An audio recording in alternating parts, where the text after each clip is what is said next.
Now, some of you may think that Panto season is over. Oh, no, it isn't. Well, at least not for the adults, anyway. Hailing from their own 70-seater theatre in the market town of Hitchin in Hertfordshire, the Market Theatre Company have been surprising audiences across the country for 25 years with their naughty alternative to traditional panto. And since the November 22, the company have been hitting the road with their latest interpretation of traditional family pantomime for adults only, the Adult Panto, Cinderella and Her Naughty Buttons. They are delighted to be back on the road for their 2022-2023 winter tour. This year's production promises to be a corruption of the greatest pantomime of them all, as well as delivering all of the company's traditional trademarks of farcical humour, over-the-top characters and more innuendo than you can shake a stick at. Their words, not ours. When they visit the Hazlitt Theatre in Maidstone this coming Thursday, the 12th of January. And here to tell us more about it is production manager Glyn Doggett. Morning, Glyn. Hello. Good morning. How are you? Very well, thank you. You? Yeah, very good. Yes, we had a show last night, so it's one of those late finish things. Then the morning kind of is wiped out, really. Oh yeah, I know what that feels like after DJing at nightclubs for many years. Oh yeah. So this is going to sound like an obvious question, but paint a picture to us of the differentiation between panto and adult panto. Well, where do I start? So, ours is different in that we do, it has the panto elements, as in it's the same story, essentially. But what you have is we're sort of very unique in that we sort of turn it into a very farcical, almost, if anyone's seen The Play That Goes Wrong, that kind of style of comedy where you have three actors playing all the characters. Oh, really? The whole thing is that you've got these three actors who have to fill all of the different pantomime characters and more characters that we just kind of invent and kind of keep the show going. So we have that as an added level to what we do as an adult panto. But in essence, you still get all of the panto things, the sort of he's behind you. You get lots of audience participation, sometimes not wanted, but absolutely love it when the audience get involved. It's totally necessary. And it also changes the show for us as well. But then what you have in different to children's panto, obviously, is the innuendo just goes that step further. And actually, a lot of family pantos nowadays are very innuendo driven. There's a lot of bits for the adults that go over the kids' heads, but I think we just obviously take it that step further, and there is some naughty language as well. So there's a sort of extra helping of double entendre. Oh, absolutely, yeah. Sounds just like my show. You've been doing this for quite some time, though, so it's obviously got legs. Absolutely, yeah. Well, we have our own little venue in Hitchin in Hertfordshire, and that's where everything sort of started 26 years ago, and we've been touring adult panto for 19 years now in different venues around the UK, and it's just sort of grown and grown, and it's a kind of achieved a bit of a cult status, I suppose, in certain places where you sort of return every year. I mean, we're in Southend at the moment. We had one night last night, we've got another night tonight, and I think somewhere like we've been coming here for probably the longest, and you just feel there's an audience there that kind of know that that's what we do, and that's our thing, and they kind of come for that every year. So yeah, it's lovely. It's a nice feeling, a nice kind of place to be. Sounds fun. Could you tell us a little bit about the Market Theatre Company, Glenn, please? Yeah, so we are, as I say, we run our own venue. So we've got a venue of 70 seats, and that's in Hitchin in Hertfordshire. And it's very much like a sort of London Fringe venue with a sort of bar upstairs. And we do all sorts of things throughout the year. So the Adult Panto is our kind of biggest seller, I suppose. But we do sort of more serious dramas, murder mysteries. And our producer, our director, he writes pretty much all of the shows, which is quite a feat to write something from an adult panto to a sort of murder mystery to a serious drama and things like that. So it's quite a variety of things that we do, and all our shows are only an hour long. So that's our kind of our selling point. And because Hitchin's quite a nice little market town, got a lot of restaurants, everything was kind of geared towards let's give people an hour's entertainment and they can go off and have a meal and it's kind of a nice night out. That was kind of our original selling point, and I think the adult panto obviously grew out of that. and then we started touring it, had to make it sort of longer for the bigger venues, and that's kind of where we are now. So nice. I bet it's quite reasonably priced as well, isn't it? So that you people go to your show and then go out for dinner afterwards, and it's not overly expensive. But no, exactly, yeah. So you've been working on these tours since 2004. What's kept you working on these for so long? I think it's just the sort of family feel that we have as a company. So I live in Hitchin. I've got a family, and I kind of dip in and out. So I'm an actor, but I also work in production and work in company management. And I think for me, I keep coming back every year because we've got such a family vibe as a company. A lot of our actors, Nick, who plays Buttons, as well as a number of other characters that I can't say the names of on radio, but he's been doing it for almost as long as I have, and we've kind of almost grown up together and kind of learned our trade, I suppose, and kind of what we do. And there's lots of other actors that come in and out, but we do kind of have this sort of big body of performers and creatives that kind of always work together, and I think that's kind of what draws me back to it every year, really. It sounds really good fun. I used to go to Bromley Little Theatre, and it sounds quite similar to what you do. But so with your audience's reaction to the panto stories being imbued with innuendos and adult humour, how do you find their reactions are? Great. They're lovely. I don't think we've never set out, we always say this actually, we never set out to offend anyone. I mean, if you're coming to an adult panto, you kind of know that it's going to be strong language, the innuendos are going to be, but I think they generally, people love it. I can't think, we've never really had a bad reaction. I think we had one person say one time it wasn't rude enough, which is interesting. An interesting I think that's comment. A compliment, isn't it? Go further, Glyn. There we go. We can go further.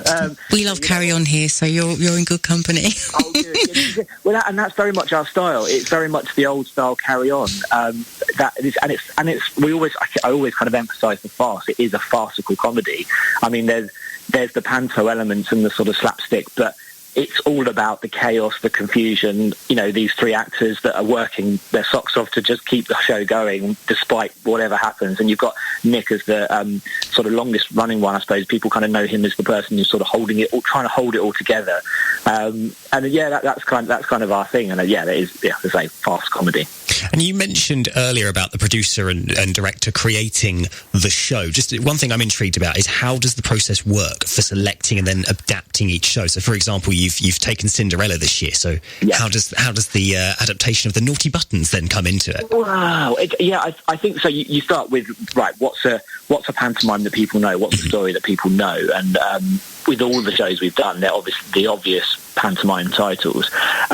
This actually, funny enough, Cinderella was the first ever show that he wrote before my time, but back in the early 90s, I want to say. So that was I suppose it was I think Cinderella for me is the most well-known pantomime there is, I suppose.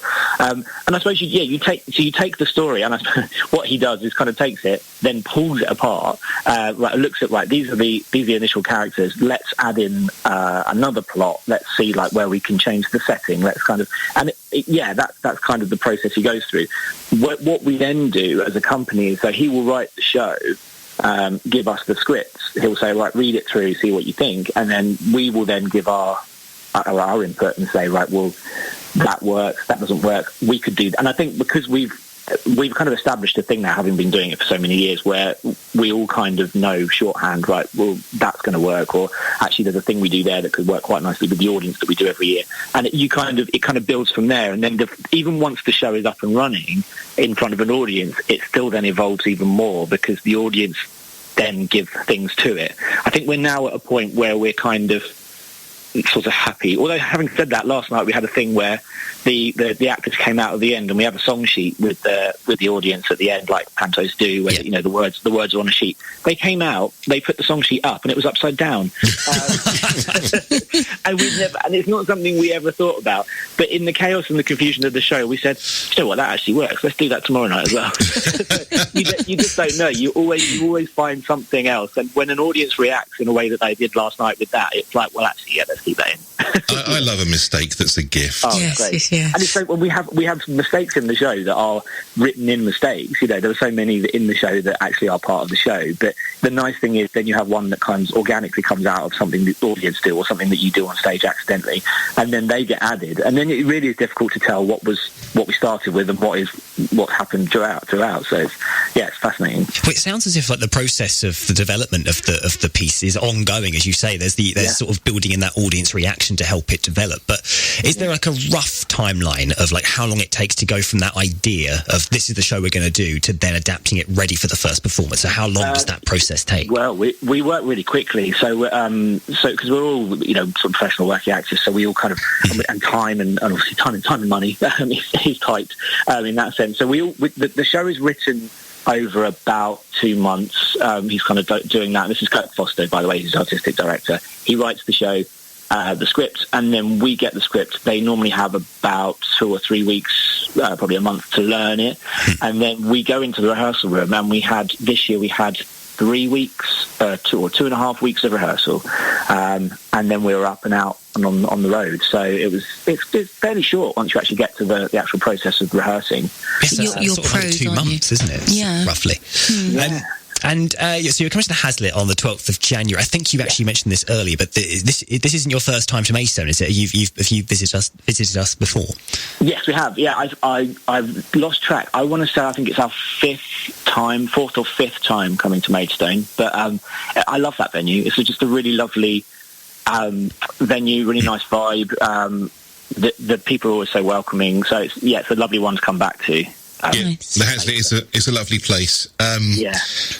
Listen, this is my final question. It's been bugging me, but can you just tell me a little bit about Buttons and what makes him so naughty? It's like within Ofcom guidelines, of course, Glyn. Please. Well, this is it. Yeah, no. What can I say and what can I not say? I mean, Nick, for anyone who's seen the Adult Panto, is a bit cheeky. He plays Buttons. That's kind of that element of it, I suppose. You can read it 2 different ways because obviously his character's called Buttons Undone, and I won't go any further with that. He's essentially actually in our show. He's the narrator, so he actually appears a couple of times throughout, and he kind of narrates the story. And then you have the sort of added humour that the actress playing Gemma, who plays Cinderella. The idea is the narrator. You don't see the narrator. He comes out and narrates, and the characters stand behind him. She keeps kind of seeing him, speaking to him, and he's trying to carry on with the show and trying to narrate, and she's kind of butting in and getting involved. So that's kind of his role. It's very, very different to how the other sort of the original story is with Buttons, but cheeky, naughty character. It sounds absolutely manic on stage. It sounds like a huge amount of fun, and it sounds like a right laugh, to be honest with you, and it's right up my street. If I can get free on Thursday, I might pop down. Thank you very much to Glyn Doggett from the Market Theatre Company. Thank you very much. You can be found on Facebook at the Market Theatre Touring Company, on Twitter at Market Theatre Co, on Instagram at Market Theatre Touring Company, and you're on at the Hazlitt Theatre. Yes. On the 12th of January, Thursday the 12th. And it's 16s and over. Absolutely 16s and over, yeah. And all our tour dates and everything are on our website, markettheatre.co.uk/tourings, and that's our page that's got all the links to all the ticket bookings and everything. What time's the show? The show is at 7:30, I believe. So next 30 at 7:30. Yes. Oh, you rhymed. You're a poet and you didn't know it, Sam. It sounds really great, though. Really it does good. sound really good. Glyn, thank you very much for joining us this morning. Thank you for having me. I want to say misses to you, but there needs to be some sort of context involved, really, doesn't there? It does.